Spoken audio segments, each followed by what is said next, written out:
Belkacem. Najat Vallaud-Belkacem. Oui, en ballon.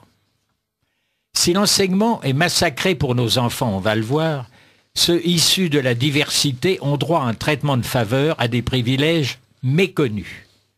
Comme le souligne notre ami Jean-Yves Le Gallou, qui a préfacé votre ouvrage, le grand remplacement aboutit au grand effacement à l'école.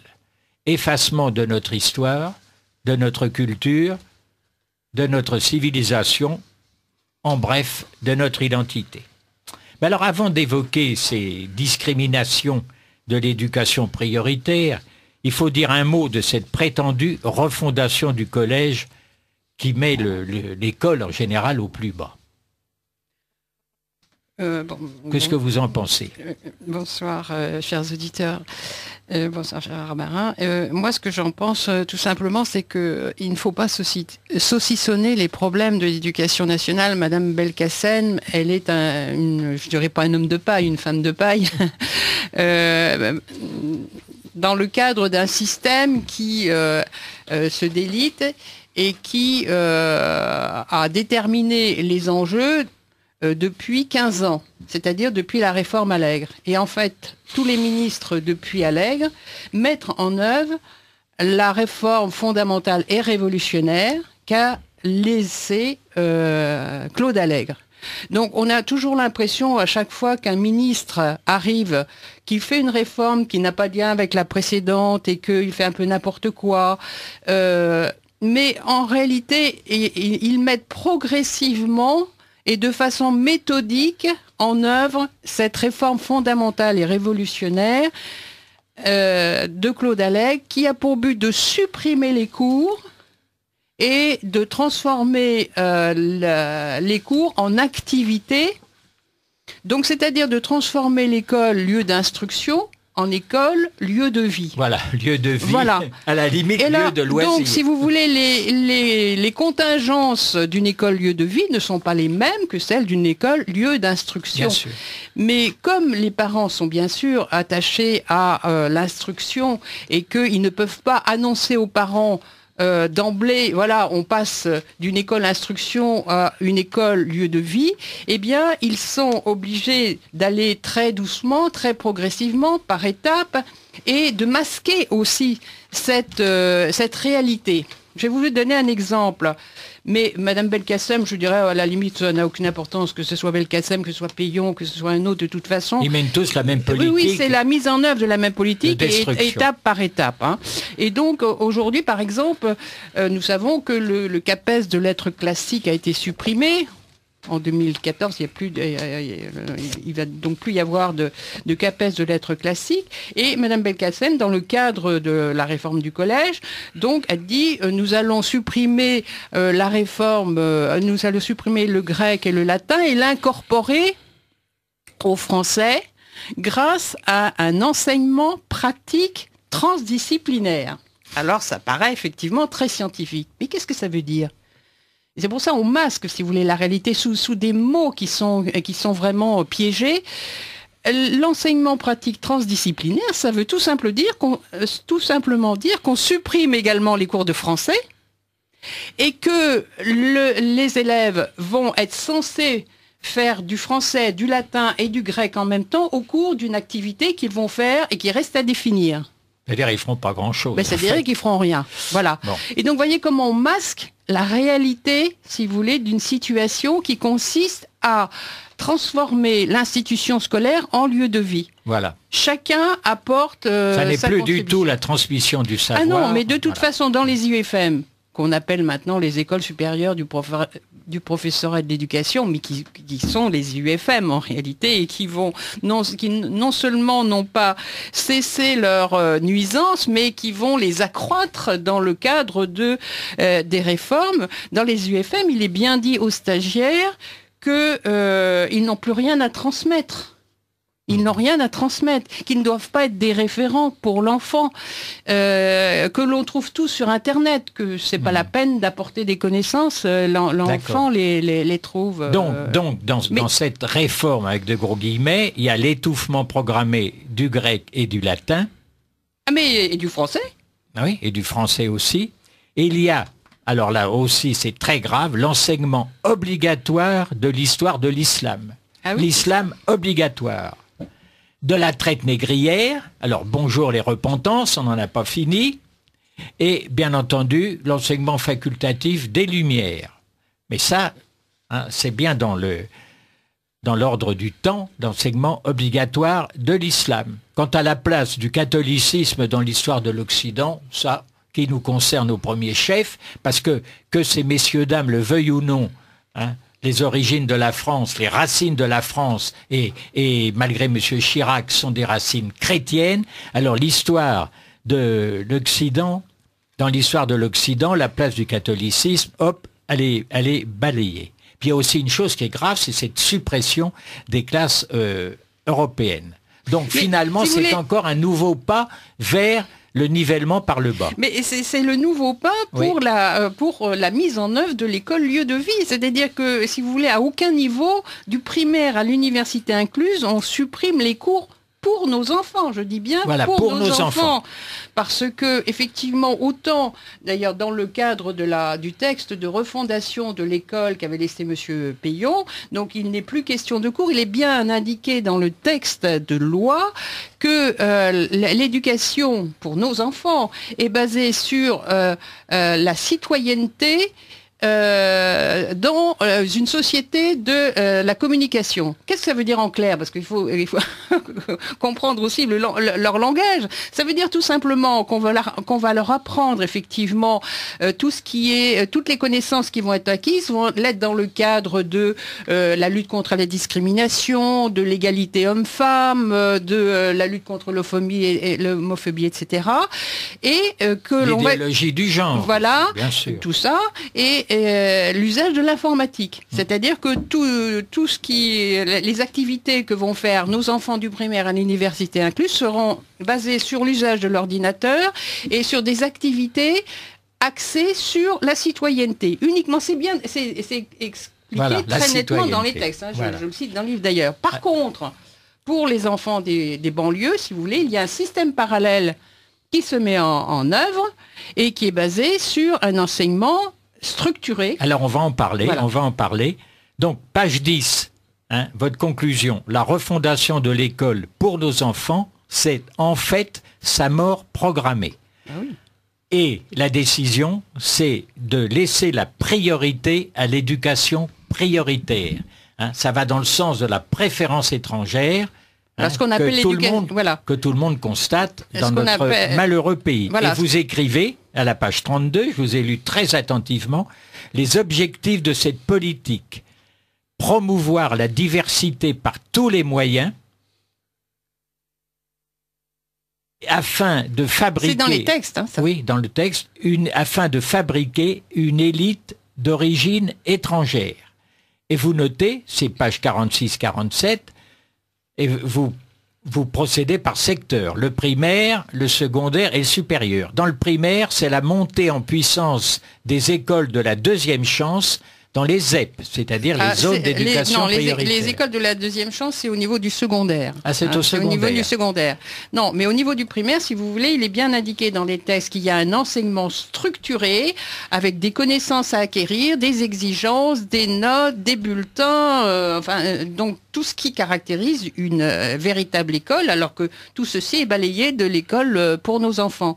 Et au niveau du collège, au niveau lycée, si vous voulez, vous avez des possibilités d'écoles de la deuxième chance qui sont destinées à des élèves qui sont décrocheurs et de façon à leur donner, je ne dis pas redonner puisqu'on leur a jamais donné des bases, hein, donc leur donner les bases du savoir que l'on ne donne pas à nos enfants. Et il est bien dit dans les textes, si vous voulez, que l'on va utiliser des méthodes efficaces, les méthodes les plus efficaces.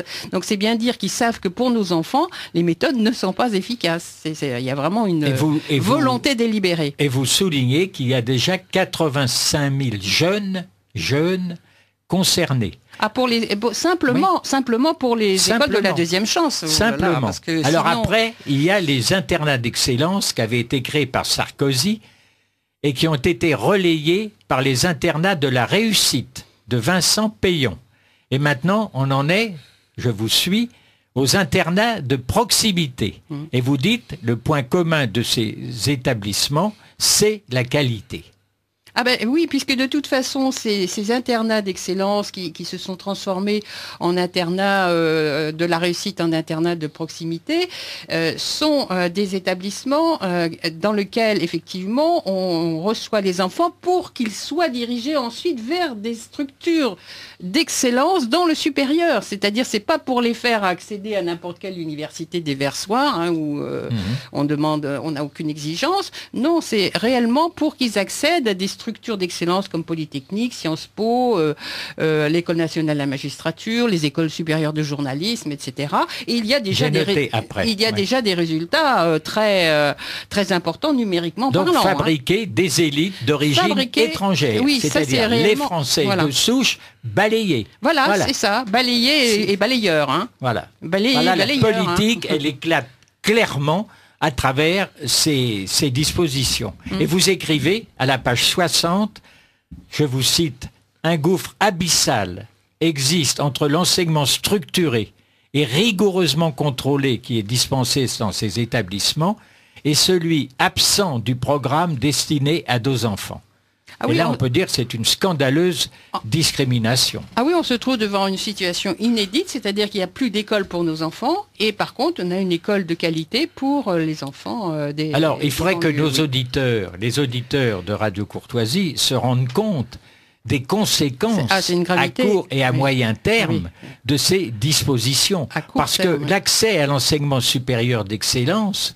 de tous ces gens-là, et vous en avez parlé il y a un instant, hein, c'est à la fois dans le cinéma et la télévision, vous le dites page 68 à 71, dans les écoles de journalisme, quand on pense déjà ce que sont les journalistes que nous entendons tous les jours mentir, truquer, dissimuler dans les grands médias, ce que ça va être demain.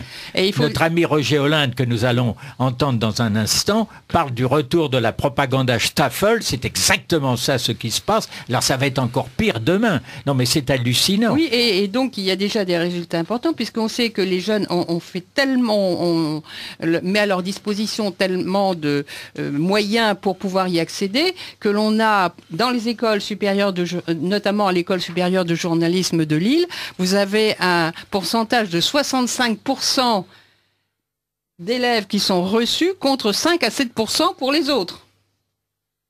Donc c'est énorme. C'est fou, hein. Et alors, il y a aussi grave que les écoles de journalisme, c'est l'École nationale de la magistrature. Quand on voit l'état de la justice... Ils ont des préparations particulières pour pouvoir accéder à... Le laxisme qui règne, la culture de l'excuse, enfin, tout ce qui explique la montée en puissance de la criminalité, ce qui a été dénoncé il n'y a pas si longtemps à ce micro par le grand criminologue Xavier Hofer, qu'est-ce que ça va être encore demain ? On peut dire que déjà, l'École nationale de la magistrature... doit, comment dirais-je, mettre sur le marché de la justice 75-80% des juges qui opèrent. Alors, je suis en train de rechercher cette page 70 que vous parlez du syndicat de la magistrature. Voilà, l'École nationale de la magistrature. Depuis 2008, l'ENM a créé des classes préparatoires égalité des chances à Paris, Bordeaux et Douai pour favoriser la diversité de recrutement. Ces classes préparatoires égalité des chances sont bien entendu réservées aux élèves boursiers ou issus de zones urbaines sensibles. Les fameux quartiers. Bon, voilà. Et puis, alors vous notez encore, ça ne s'arrête pas là. Dans le domaine de l'art, dans le domaine du patrimoine, dans le domaine de la médecine, dans le domaine de la médecine également. Dans tous les domaines de l'activité politique, économique, sociale, dans le domaine des arts, oui. On veut réellement, d'ailleurs, on veut réellement faire un changement d'élite et on a déjà quand même, il y a déjà des résultats quand même assez importants puisque depuis 10 ans, enfin, moi j'ai évalué depuis 10 ans, mais il y a certainement eu d'autres actions qui ont été faites, mais on n'a pas de données vraiment précises, je n'ai pas pu en parler. Mais si on prend simplement les données depuis 10 ans, il y a à peu près 1 million de bénéficiaires de ces dispositions spécifiques pour intégrer des structures d'excellence. Madame Meunier-Berthelot, je vais citer vos chiffres qui sont publiés à la page 79 de votre livre qu'il faut absolument lire pour se rendre compte de la gravité de la situation. Oui, c'est l'identité française qu'on assassine. Oui. Les Français de souche doivent céder la place. Hein. Ils sont dépossédés. Nous sommes d'ailleurs petit à petit dépossédés de notre pays. Et ça nous coûte très cher, puisque j'ai essayé de faire... On va en parler, mais là je voudrais d'abord citer les chiffres récapitulatifs du nombre de bénéficiaires. Plan de réussite éducatif, 630 000. École de la deuxième chance, E2C, 85 000. Internat d'excellence, 26 000. Programme égalité des chances, 200 000. Convention d'éducation prioritaire, 1 000. Résidence de réussite éducative, 2 000. Pour un total de 962 000. Bénéficiaires. Et à la même page 79, vous notez, parallèlement, 60 000 élèves seulement de la France française échappent à l'indigence du système éducatif dans les écoles hors contrat. Et ceci faute de moyens financiers, alors que ce sont leurs parents et eux seuls qui financent non seulement l'école de la République, mais l'éducation prioritaire spécifique au public des ZEP, c'est-à-dire des zones d'éducation prioritaire. Alors, un peu plus loin, vous donnez les statistiques sont éloquentes, les statistiques comparatives.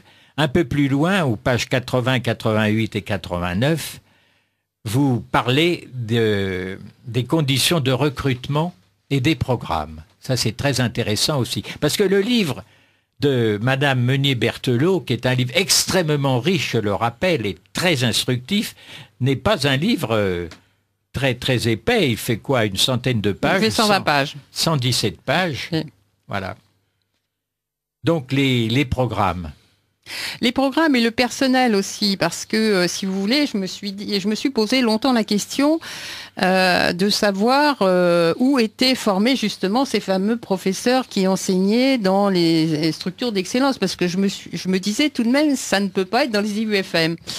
Et donc j'ai découvert qu'il y avait une école supérieure de l'éducation nationale, de l'enseignement supérieur et de la recherche qui se trouve au Futuroscope à Poitiers et qui reçoit 9000 stagiaires par an pour justement former le personnel, l'adapter aux évolutions, dit-on, du système éducatif. Et c'est là donc que visiblement sont formés les professeurs de l'éducation prioritaire. Donc ils ont vraiment une formation, c'est une sorte d'école de partie finalement, parce que voilà, on n'a absolument pas connaissance dans le grand public de cette école qui forme spécifiquement le personnel. Et alors on le comprend qu'il soit formé spécifiquement, puisque contrairement à l'éducation pour nos enfants, il est bien dit dans les textes que l'enseignement doit être structuré, qu'il y a des connaissances à acquérir, que ce soit en maths, en histoire, en lettres, etc. et avec des exigences à la clé. Donc ils sont forcément formés dans des structures parallèles. Alors, pour les Français qui seront mis à la porte des postes importants, en plus, c'est un coût exorbitant, toutes ces opérations. Je vous lis à la page 110. Compte tenu des seules évaluations dont nous disposons, mais qui ne représentent qu'une part des dépenses engagées pour l'ensemble des dispositifs d'éducation prioritaire mis en place, nous obtenons un coût global de plus de 20 milliards d'euros en ce qui concerne les seules dépenses d'État, mais nous sommes très loin du compte. Oui, 20 milliards d'euros sur 10 ans, donc ce qui fait, alors, abstraction faite des charges de personnel. Or, on sait combien les charges de personnel sont lourdes pour toute organisation, donc c'est hors charge de personnel, hors rapport des collectivités territoriales qu'on ne connaît pas, c'est-à-dire régions, départements et communes, alors que chacun met la main au portefeuille. Également, sans tenir compte des apports des entreprises, puisque toutes ces structures fonctionnent avec des partenariats d'entreprises. Donc, ce sont vraiment des chiffres à minima, et ça cela fait un coût par bénéficiaire et par an de 20 000 euros. 20 000 euros. Donc, ce qui veut dire que je ne crois pas qu'il soit excessif de dire qu'en réalité, si on compte toutes les dépenses, il faut compter au moins 50 000 euros par bénéficiaire et par an. C'est fou. C'est vraiment de la folie. Alors là, je voudrais lire un extrait important de votre livre, la conclusion, et surtout inciter les auditeurs de Radio Courtoisie à l'acheter, à le faire connaître, parce que c'est quand même très important. Oui. Hein, bah, comme capital. vous le soulignez au début, hein, celui qui tient, attendez, il y a une phrase, qui tient les écoles tient la France. Oui, c'est Jean Massé. Jean Massé, le fondateur de la Ligue d'enseignement, qui tient les écoles tient la France.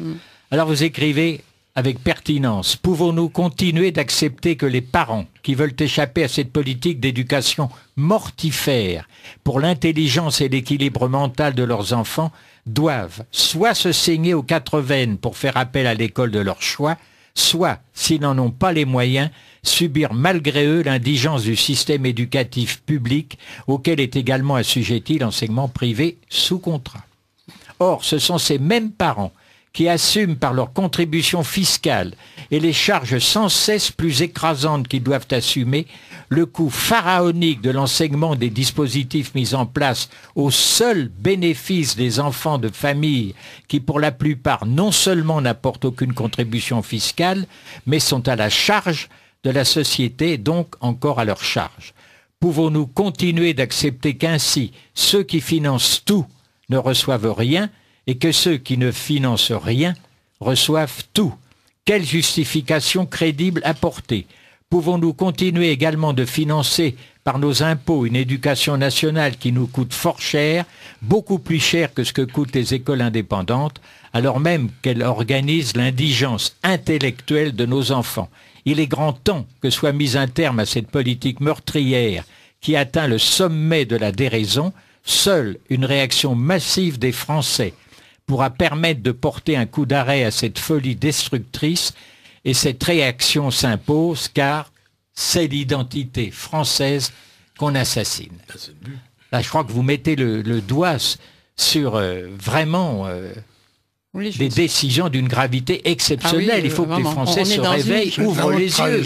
C'est de la haute trahison. Ah oui, tout à fait. Oui, on se trouve dans une situation complètement inédite et cela nécessite effectivement une réaction de la part des Français. Donc il faut d'abord les informer, parce que les Français ne sont pas informés, ne le savent pas. Moi, je sais que toutes les personnes que je rencontre me disent qu'elles n'étaient pas du tout au courant, et même des gens qui sont quand même assez bien placés pour avoir des informations. Et donc, il faut d'abord informer, mais il faut aussi que les gens réagissent. On ne peut pas laisser faire cette situation, ou alors on va être englouti à court terme. On condamne les discriminations, mais là, c'est une discrimination dite positive. Dite positive, voilà. En faveur. Bon, alors quand on voit maintenant le grand débarquement de migrants qui ne cessent d'arriver en Europe et en France, alors bon, c'est fini, quoi. C'est de la folie. Qu'on dise clairement qu'on veut tuer la France et les Français, c'est fou. En plus, tout ça sont des cuistres qui dirigent l'éducation nationale. Je lis là, le nouveau vocabulaire qu'ils imposent. Bon, on connaissait le ballon, la définition du ballon en référent bondissant. Alors aujourd'hui, courir, c'est créer de la vitesse. Nager, c'est traverser l'eau en équilibre horizontal par immersion prolongée de la tête.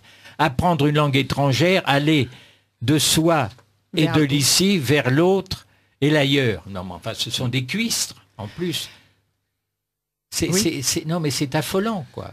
On marche sur la, comme disait le cher Serge de Becketch, on est dans un pays de fous, on marche sur la tête. Ah, complètement. Qu'est-ce qu'il faut faire, Madame Meunier-Berthelot pour... Ce qu'il faut faire, c'est qu'il faut refuser cette politique, il faut réagir massivement. Il faut que moi, je pense qu'il faut que les associations qui s'occupent d'éducation, qui s'occupent des familles, etc., prennent conscience de la gravité de la situation, se fédèrent et exigent d'obtenir le financement personnalisé de la scolarité, c'est-à-dire un bon scolaire ou le chèque éducation, et que chacun puisse mettre les enfants dans l'école de leur choix, de façon à ce que, d'une part, nos enfants ne soient pas brimés par une éducation nationale qui n'éduque plus pas davantage qu'elle n'instruit, et d'autre part qu'il n'y ait pas des situations de privilège pour les enfants des banlieues. Donc il faut que tout le monde ait le même système, un système de de financement personnalisé sous forme de bons scolaires, de chèques éducation, et il faut que les associations se fédèrent et se mobilisent pour obtenir cela. C'est vital. Si elles ne le font pas, on est englouti. Ça, il faut pas. Elles vont pas se fédérer, ou alors elles vont se fédérer dans le sens que vous n'attendez pas. Ah ben, je parle pas des fédérations de parents d'élèves, parce que de toute façon, si vous voulez, là, effectivement, oui, pendant que je je vais vous le rendre. Tout ça, ça va être très difficile parce que la franc-maçonnerie derrière tout ça, elle est parfaitement d'accord. Les curés dans l'ensemble sont d'accord aussi. Le corps des enseignants aussi. Et il y a les parents qui démissionnent. Alors, que fait-on? Je suis pas sûr que le corps des enseignants soit si d'accord que ça. Oh, il y a une bonne grosse partie quand même. Je ne le pense pas. Ah bon, tant mieux, tant mieux. Non, mais c'est pas que en tant qu'enseignant, je ne veux pas que l'on pense que je défends un précaré parce que je suis assez critique à l'égard des enseignants. Mais je refuse l'idée, d'ailleurs, qu'a avancé un auteur, l'auteur d'un livre sur l'éducation, avec lequel je ne suis pas du tout d'accord, de dire que les enseignants ont refusé, qu'il y a eu une génération d'enseignants qui a refusé d'enseigner. Ça, c'est faux. Mais j'ai pas dit ça. Non, je sais bien que c'est pas ce que vous avez dit. Mais si vous voulez, je ne suis pas d'accord avec le fait que les professeurs soient partie prenante pour la transformation de l'école en lieu de vie. Ça, je ne le crois pas. Mais seulement, ils sont encadrés effectivement par les syndicats et les syndicats d'enseignants, effectivement, ne contrent pas du tout cette politique. Les syndicats de parents d'élèves sont aussi minés par les mêmes. Donc, je ne parlais pas de ces associations-là, mais d'associations autres, si vous voulez, qui existent, des associations familiales, des associations qui s'occupent de l'enfant, de l'enfance, et qui doivent se mobiliser, parce que, si vous voulez, c'est une question de vie ou de mort. Si on ne se mobilise pas, eh bien, on va être englouti, et à court terme, parce qu'il y a déjà des résultats qui sont quand même très tangibles et importants numériquement. Et alors, dans ces métiers, justement, dans ces métiers médiatique, aussi bien à l'École nationale supérieure des métiers de l'image et du son que dans l'École supérieure de journalisme de Lille. Je retrouve par hasard vos citations à la page 68 et 69, c'est clair. L'objectif est de favoriser la diversité dans les médias français. Voilà, alors on voit un petit peu ce que ça va donner quand on constate ce que c'est déjà aujourd'hui, les mensonges. Mais quand on dit favoriser la diversité, d'ailleurs, ce ne sera pas favoriser la diversité, ce sera donner la priorité. Oui, quand ils parlent de diversité, c'est à sens unique. On sait de quelle diversité. C'est une diversité non française, anti-française. Bon, merci Madame Meunier-Berthelot. On reparlera de ce livre important dont je rappelle le titre. C'est l'identité française qu'on assassine, de Claude Meunier-Berthelot, publié aux éditions des Trianons. Et vous apprendrez dont toutes ces folles décisions de l'idéologie socialiste pour, je suis en train de chercher le prix, 15 €. Pour la somme colossale de 15 €. Alors donc je voulais dire, donc on le trouve dans toutes les librairies, qu'on peut le trouver aussi sur Internet, notamment sur le site chapitre.com ou les éditions de Chiré. Et je fais une signature à la librairie du Ken samedi de 15h30 à 18h30. Samedi prochain. Samedi prochain, 9 mai. À Duquesne Diffusion, 27 de 15h30, avenue du Ken. 27 avenue du Ken, voilà. Merci et bravo Madame Berthelot. Je vous en prie. Merci.